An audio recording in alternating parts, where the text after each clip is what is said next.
검찰은 이재명 대표 소환 조사 때 무엇을 물어볼까요? 검찰이 믿는 구석이 있습니다. 대장동 일당들이 유리한 쪽으로 결재에 사인을 해준 사람, 바로 이재명 성남시장이라는 거죠. 대체 무엇을 승인하고 결재했는지 검찰 수사 내용 시원하게 풀어보겠습니다. 함께 공부할까요? 안녕하세요. 동행가 뉴스터디 동정민 앵커입니다. 자, 민주당은요 한결같이 이야기를 합니다. 남욱, 유동규 진술밖에 없지 않느냐. 검찰 물증을 갖고 있지 않다라고요. 자, 검찰은요 최소한의 물증이 있다고 얘기를 합니다. 뭐냐?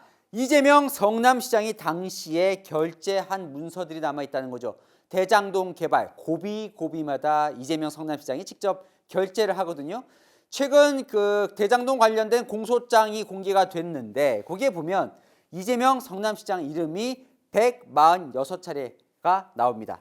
좀 더 구체적으로 보면 이재명이 지시했다는 내용이 14회, 승인했다는 게 18회, 이재명에 보고했다는 게 32회 나옵니다. 자, 무슨 말이냐? 최소한 대장동의 범죄 비리 혐의를 이재명 성남시장은 알았다고 검찰은 보고 있는 겁니다. 자, 그러면 이재명 성남시장이 직접 승인, 결재한 문서들은 무엇인지 지금부터 살펴보겠습니다. 검찰은요 이재명 대표 소환 조사하면 이 부분을 물어봤을 겁니다. 자, 제가 지난 시간에 자세하게 성남 제1공단 공원화와 이 대장동 개발이 결합 개발하는 과정을 설명을 드렸었죠. 뭐라고 했었죠? 마지막에 이재명 성남시장이 나는 1공단에 공원만 만들면 되니까 나머지 대장동 개발 사업은 마음대로 하라, 알아서 하라라고 유동규 본부장에게 이야기를 하죠. 실제로 검찰은 그 이후에 대장동 업자들이 원하는 대로 이재명 시장은 승인과 결재를 해줬다고 보고 있습니다. 그럼 무엇을 승인 결재했는지를 지금부터 하나씩 따져볼 텐데요. 첫 번째 이겁니다. 이게 무슨 얘기냐? 자, 시작합니다. 2014년 이재명 성남시장이 재선에 성공합니다. 2010년 첫 번째 선거 말고요. 2014년 재선에 성공을 하는 겁니다. 자, 그러자 김만배 씨가 이재명 성남시장에게 요구를 합니다. 공원을 만들려면 돈이 많이 들고 사업성이 떨어지니까 그러려면 내가 세 가지를 요구할 테니 들어달라. 뭐냐? 첫 번째, 성남시에 서판교 터널을 뚫어달라.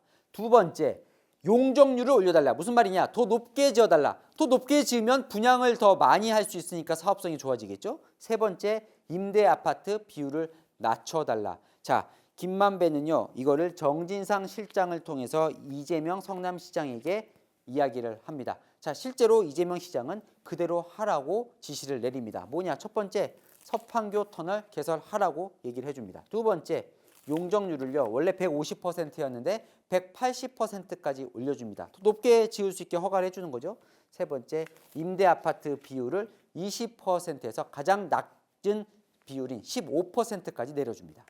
검찰은요 그 자체가 배임이라고 보고 있습니다. 무슨 말이냐?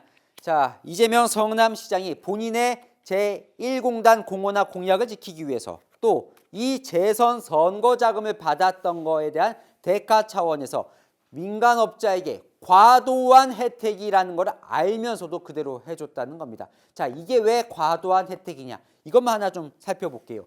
이 서판교 터널이 개설된다는 거는 그렇게 지시는 내렸지만 비공개로 붙입니다.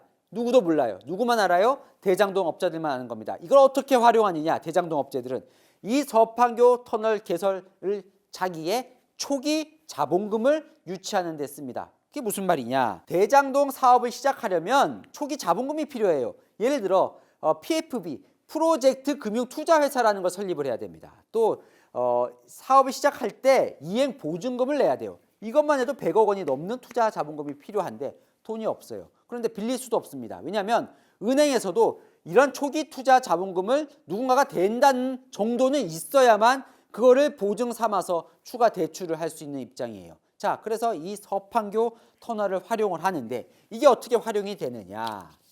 서판교 터널은 뭐냐면 이 판교 IT 단지와 이 대장동을 이어주는 터널인데 당시에 이미 판교 IT 단지는 큰 성공을 이뤄놓은 상황이었습니다. 당시 IT 단지 회사들의 매출만 54조 원에 이를 정도로 큰 성과를 거두고 있고 개발이 많이 된 상황이에요.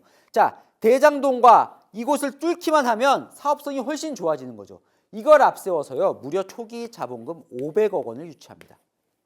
자, 다른 사람은 아무도 모릅니다. 자, 대장동 일당만 아는 서판교 터널이 뚫린다는 걸 알면서 이렇게 초기 자본금도 유치를 하고 사업성도 높아지고 이걸 이재명 성남시장은 이미 알고 있었다는 거죠. 자, 이제 대장동 개발 사업자 공모 단계로 넘어갑니다. 검찰은 대장동 사업자와 이 성남시 측이 짜고 치는 불공정한 공모를 했다고 보죠. 그러면 이재명 성남시장은 무엇을 이 과정에서 승인을 했을까요? 자, 두 번째, 타당성 결과 승인. 이게 무슨 말이냐? 자, 2014년 11월 유동규 본부장이 남욱 변호사에게 하나 추천을 해달라고 합니다. 뭘? 도시개발공사에서 일할 사람을요. 그래서 추천한 사람이 바로 정민용 변호사입니다. 자, 이 정민용 변호사는 남욱 변호사의 서강대 법대 후배예요. 자, 들어와서 뭘 맡느냐? 성남도시개발공사의 투자사업 파트장을 맡습니다. 그때부터 대장동 사업의 그림을 그려요. 검찰은요, 정민용 변호사를 통해서 대장동 사업을 하겠다라는 거를 유동규 본부장이 정진상 실장에게 보고를 했고 승인을 받았다고 공소장에 써 있습니다. 자, 그렇게 보면 이 정민용 변호사는 남욱 사람일까요? 유동규 사람일까요? 좀 이미 헷갈리죠? 자, 입사를 하자마자 정민용 변호사가 한 게 바로 이 타당성을 맡깁니다. 대장동 투자 타당성 검토를 맡기는데 이게 왜 맡기냐면 대장동 사업에 성남도시개발공사가 51% 지분으로 이제 참여를 하잖아요. 그럼 이 투자가 적정한지를 이제 타당성 검토를 맡기는데 이걸 누구에게 맡기냐면 한국경제조사연구원이라는 곳에 맡기는데 결과가요 좀 납득하기 힘들게 나옵니다. 무슨 말이냐?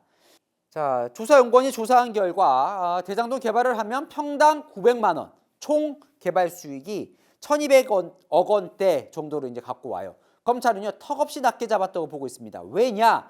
이 타당성을 맡기기 2달 전에 김만배가 정진상 이재명 시장에게 보고한 금액에 따르면 예상 사업 수익이 4천억이 넘을 거라고 보고를 했다는 거예요. 근데 실제로 타당성 검토는 왜 이렇게 낮게 나오느냐? 검찰이 보니까 그 기준을 개발 기준을 대장동보다 훨씬 땅값이 싼 고양시 어느 특정 동을 기준으로 삼았다는 겁니다. 자, 이걸 정민용 변호사는 유동규 본부장을 통해서 이재명 성남시장에게 보고를 한 걸로 검찰은 보고 있습니다. 이재명 성남시장은 턱없이 사업 수익이 낮게 책정된 걸 알면서도 이미 공모 때 이 대장동 업자들에게 사업자 선정권을 주기로 생각했기 때문에 그냥 넘어간 거다 이렇게 봤습니다. 자, 구체적인 대장동 사업 이제 공모 작업을 시작을 하지요.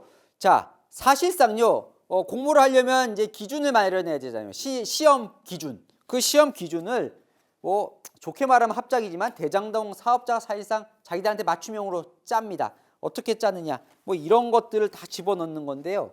뭐냐면 건설사는 아예 신청을 못하게 합니다. 본인은 이제 건설사가 없는 거죠. 없으니까요. 그리고 건설사가 들어오게 되면 잘 알잖아요. 개발 사업을. 그러니까 본인들이 주도권을 잡을 수 없으니까 아예 건설사는 신청을 못하도록 합니다. 그리고 본인의 컨소시엄이 이제 하나은행과 함께 컨소시엄을 짜는데 모든 게 하나은행에게 유리하게 짭니다. 신용등급, 실적평가, 대출 등급을 하나은행이 좋은 점수를 받을 수밖에 없게 기준을 짜요. 그렇게 해서 민간사업자 공모 지침서를 마련을 합니다. 이 내용들이 담긴 거를 유동규 본부장이 정진상 실장을 통해서 이재명 시장에게 보고를 하고 그대로 승인을 합니다. 이재명 시장은요.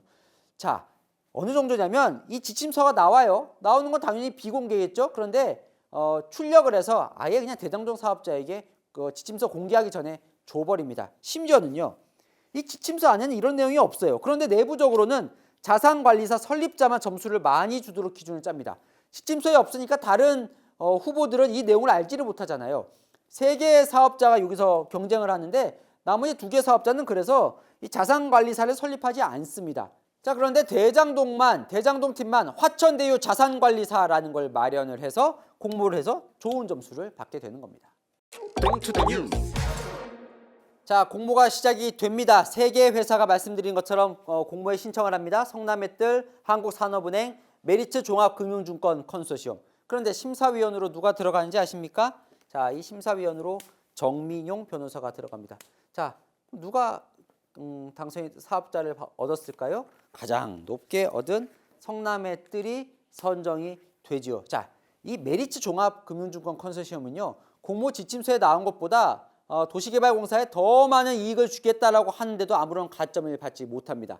자, 점수를 매기는 것도 제각각이에요. 원래는요, 상대평가 배점표는 A 10점 주더라도 B와 C에도 9점, 8점을 줘야 하는데 그냥 이렇게 줘버립니다. 성남애들에 10점 주고요. 나머지는 빵점을 줍니다.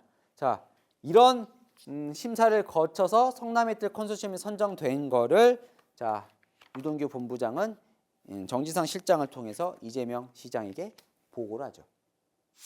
자, 지금까지는 이런 맥락이죠. 이재명 시장이 본인의 성남 1공단 공원화 공약과 대장동 공약을 신속으로 하기 위해서 대장동 업자들에게 막대한 이익을 줬다. 검찰은요, 이런 정치적인 이유만 있었던 게 아니라고 봅니다. 자, 가장 민감한 것 중 하나죠. 이 숨은 지분을 승인했다. 무슨 말이냐? 검찰은 이렇게 의심을 합니다. 2014년 6월경 김만배 씨가 내 대장동 지분의 절반을 제공하겠다는 뜻을 밝혔고, 이것을 유동규는 정진상 실장을 통해서 이재명 성남시장에게 보고를 했다. 무슨 말이냐?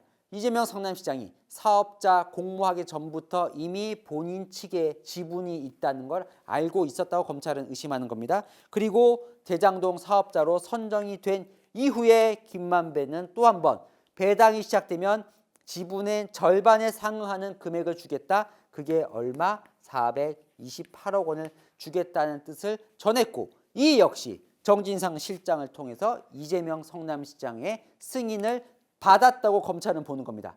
아주 민감한 부분입니다. 당연히 검찰은 이재명 대표 소환 때 이걸 물어봤을 겁니다. 검찰이 숨은 지분을 의심하는 이유.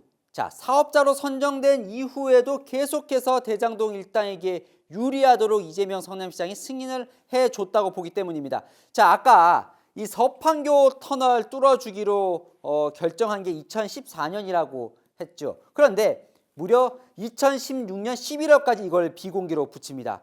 김만배는 2016년 1월에 이 서판교 터널 공사는 비용을 내가 낼 테니 대신 용적률을 더 올려달라, 더 높게 짓게 허가를 해달라라고 요청을 하고, 실제로 유동규 본부장을 통해서 이걸 내용을 보고받은 이재명 성남시장이 그걸 승인을 합니다. 그래서요, 기억하시겠지만 아까 한번 올려줬어요. 150%에서 180%로 이걸 더 올려줍니다. 이재명 성남시장이 2016년 11월까지 이 서판교 터널 개통을 비공개로 한 것 역시 대장동 일당 등에게 혜택을 주기 위한 거다. 검찰은 그렇게 의심을 하는 건데 이유가 있습니다. 자, 2016년 11월에 이제 개설을 공개를 합니다. 이재명 성남시장이. 그런데 그 전에 2016년 중반에 뭘 하느냐? 이 대장동 땅을 수용을 해야 되잖아요. 개발을 하려면. 그래서 대장동 주민들에게 그 땅을 얼마로 보상을 해줄 거냐라는 걸 감정을 받는 게 2016년 중반입니다. 만약에 서판교 터널이 뚫릴 거가 미리 알려진다면 당연히 주민들은 더 높은 가격을 요구를 하겠죠.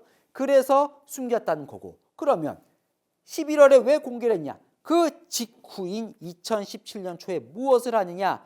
그렇게 수용한 땅을 택지로 매각해서 이 대장동 땅값을 기준으로 해서 분양가를 정합니다. 무슨 말이냐? 대장동 땅값이 높게 책정돼야 분양가를 높이 받을 수 있겠죠. 그래서 실제로 서판교 터널 개통 전에는 분양가가 평당 1,400만 원이었는데 이게 공개 후에 1,600만 원을 띱니다. 분양가를 더 높이 받을 수 있게 된 거죠. 지금까지 살펴본 것처럼 검찰은요, 대장동 사건 고비마다 이재명 성남시장은 보고를 받았고 승인을 했고 결재를 했다고 의심하고 있습니다. 그게 무슨 말이냐? 대장동 범죄와 관련해서 이재명 성남시장이 최소한 알았을 거고 많이 갔으면 공모까지 했을 거다라고 의심을 하는 거예요. 그렇게 의심해서 대장동 사건 관련해서 이재명 대표에게 적용될 혐의라면, 자, 성남시가 받아야 할 이득을 민간업자에게 몰아줬다. 배임 혐의, 자신의 정치적 공약을 지키기 위해서. 두 번째, 본인이 경제적인 이득을 얻기 위해서였다면 특혜, 대가를 바라고 특혜를 준 부패방지법 위반, 더 나아가 뇌물수수 혐의까지 받을 수 있게 되는 겁니다. 자, 이재명 대표는 여기서 이렇게 반박을 하고 있죠. 무슨 소리냐? 당시에 새누리당 반대로 공공개발이 안 되려고 한 거를 내가 민간 합동으로 개발해서 일부나마 이익을 환수한 거고. 자, 대장동 범죄가 있다면 그건 일부 직원, 여기서 말하는 건 주로 이제 유동규 본부장 얘기를 하는 거죠. 일부 직원이 오염돼서 부패에 관여한 것이다. 무슨 말이냐? 나는 대장동 범죄를 인지하지 않았다, 몰랐다는 겁니다. 자, 검찰은 이렇게 얘기를 하고 이재명 대표는 이렇게 얘기하고 창과 방패가 부딪힌 상황, 거의 막바지에 와 있습니다. 네, 복잡한데 궁금한 이슈 댓글로 남겨주시면 제가 대신 풀어드리겠습니다. 통행가 뉴스터디 오늘은 여기까지입니다. 감사합니다.